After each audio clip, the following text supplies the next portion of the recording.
Hi there, welcome to our channel. I'm Vic. I'm Nick. And we're NV Board Gaming, coming at you with 3 quick reviews.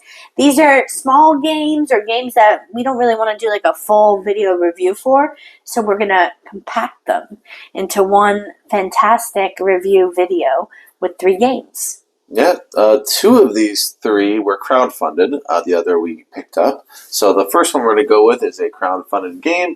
This is from the designers of the game Fugitive, which is a great 2-player card game. They also put out a crowdfunding for the game Run, which is a hidden movement deduction game, a 2-player only game as far as I know. They can only play with 2 players. There's a runner, and there's a dispatch trying to find this runner. We've played this probably 6-7 times, I believe, now. We've done all the different levels that they have. However, we haven't done every single map. We've tried a couple different maps. This game seems to have a decent amount of replayability in that you have double-sided maps. There's 4 of those. So there's 8 different maps. It introduces all different mechanisms on these different maps. And different rules. So you can get a different expertise, so it can make the game more difficult for both players and or easier for both players. So, Vic, your thoughts on this one?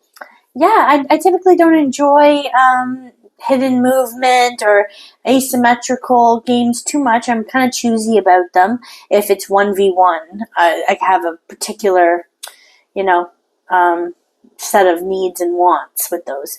But with this game, I was impressed with the ease of learning it and right away seeing the presence of it in front of you. You have a lot of stuff written out for you in the cheat sheet player guard that comes, like the shield, has a lot of information, so you don't have to ask questions because you don't want to ruin it by asking a question. So, and I do like the progression with the different maps, so right away I really liked that. For the replayability aspect. Yeah, and I liked exactly what you said as far as it's easy to teach. The game's easy to teach, caught on fairly quickly. And I like the shields actually. So a lot of games I don't like those shields. They fall down, they're easy. This one's actually kind of thick, it has some substance to it, which is nice. This is a quick review, so let's just go ahead and move on with our scores here. Yeah, I'm scoring this one an 8. All right. I really like it for a hidden movement. Is that even 8? Even 8. Even 8. Yeah. I got even 7, so we're both even here. Yeah. So you like it for a hidden movement game? I thought it was a solid game. 7 for me. It's good. Small little box too. Nice spot in there. And going from small to smaller, we got Sea Salt and Paper. This is one we picked up on either Game Nerds or Miniature Market, probably Game Nerds. Little game here. We have a little expansion as well that we got with it. We are going to write down some scores here. You're going to write down yours while I talk. I'll write down mine in a sec here. This is more than a 2-player game. You can play this with 4, I believe. Yeah. 2 to 4. You can play a solo game. 2 to 4. It's a Pandasaurus, little small game. It feels... Now, this one I think is, for a card game, there's a so-so amount of rules, but it's still easy to teach. Yeah. Because you do have to reference what these things mean. The references are helpful, yeah. Yeah, you still have to know what these pairs mean. So essentially you're trying to make pairs in some cases where you can do different actions. You're trying to get points. You're making this calculation in your head. If you can call it, essentially you need 7 points in order to call it. So say that you want this to be the last round, or you want the game this round to end immediately. You get more. The higher risk you take, the better your chances of scoring big. But also you give other people opportunities when you do that. It feels like sort of a classic card game. It has some call-ins to it that I like. What do you think about this one here, Vic? Yeah, it's interesting because you have a choice of, you always have to draft a card or leave a card out there for somebody else to pick from. And there's 2 draft piles, or 2 discard piles, 1 draw pile.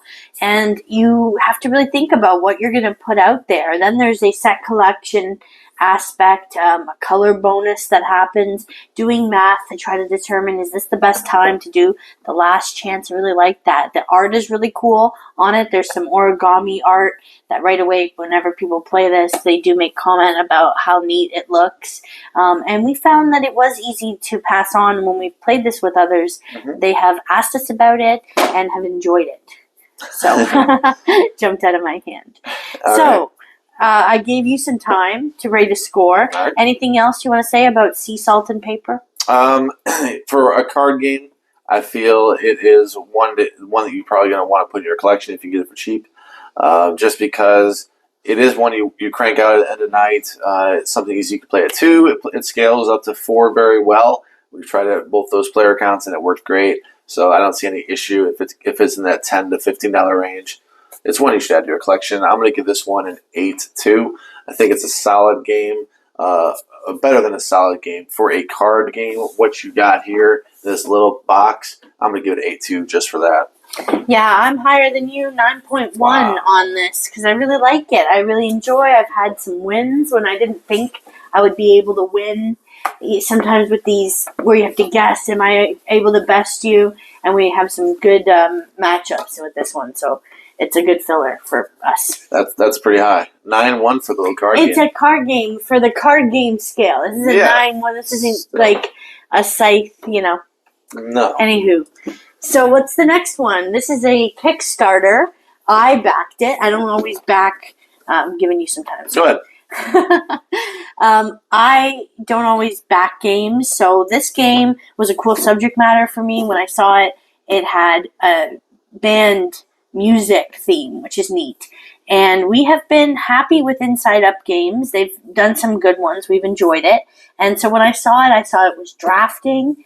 I knew Nick would probably appreciate that because he enjoys drafting. I like drafting. I like passing cards. This is a 1 to 6 player game. We have not played this one at 1. We haven't played it at solo. And we have not played it at more than 2. Mm-hmm. So this is going to be a review based on our 2-player experience. Mm-hmm. We do have the expansions. When we backed this, we did get the expansions. So we've played sometimes with mixing in people. But I wouldn't say that we have played this like pretty robustly or with a lot of people. But we've played it a few times, enough to warrant a quick review. So while Nick speaks to what his first impressions were, I will rate my score. A lot of pros and cons with this one. Vic said I like drafting, and that's true. I really do love drafting, and I like the drafting in this game. I like being able to have a few choices. The negative of that is sometimes you don't have those choices. Sometimes you're forced into decisions you really don't, care about those decisions. But when the drafting is there, it is fun to draft cards and pass on different cards. Trying to fill out different spaces. It is a flip and right. So it has that luck, and you know that going in. It's a flip and right, just like a roll and right. It has luck to it, especially because it's not necessarily a shared pool. You are passing 5 cards, but it's not like you're drafting an open draft. You have 5, they have 5. We pass. You try to remember what you have, what you might get back. It's not always that easy. Yeah. But like I said, it forces you to some decisions that you really don't care for. So I do have to target for that. What about you, Vic? What do you think? Yeah, this one is. I've tried some different strategies with it, or tried to look at different things based on personal goals or goals that are out there that you're trying to achieve. There's a lot of replayability, I'll say, about it. There is a lot happening where you can try different paths or experiment with what might get you points at the end, because there's a lot of ways to score points. There's a lot of ways to lose a lot of points. Well, one way, failing, and that really sucks when you fail because you didn't want to, or you had just no cash to, like, let's say, get the band player, and there's only the choices you have are that 2 type of, it's the same crew. So there are some challenges, but if it was an easy game wherever you just got whatever you wanted and you're just marking off all over your sheet, that just seems a little basic. So I appreciate that they're trying to put an element of challenge into it, and that they went about it with a draft approach instead of just a shared pool. When you're trying to accomplish goals, having different ways that the game can end with it is neat too. I don't know. It's a mix for me as well. So score time for this, since it's supposed to be quick by definition. Yeah. What is your quick score of draft and write records? Another solid score for me. It's a 7-2. You might think, okay, you gave that better than Run. Well, Run is the better designed game, I think. It has it's more fluid. It makes more sense. But this one is a quick draft game. I like that. It feels like you want to get it to the table. Whereas in Run, you have to relearn the rules. This one, It's so simple. You get your 5 cards, you pick what you want, and start writing down stuff. So what do I like getting to the table more? Maybe draft and write. That's why I give it a little bit of an edge. However, I think the better design is probably run. So if I was just doing straight designs, run's the better game. I would just rather play draft and write in most cases. Yeah, I appreciate that when we just played this and got it set up, it wasn't complicated to get this. Like, we didn't have to divide all the crew, make sure you have this many lead singers and this one. It wasn't like that. It was really, how many players do you have? Okay, look at that player count. We already had separated that out, luckily, so we didn't have to do much of that. And then the goals, it wasn't sorting out. And then, that's easy. I agree with Nick about the quick setup. 7.4 is my score, so pretty close to how you feel about it. Ups and downs with this game. I got a really low score the last time we played.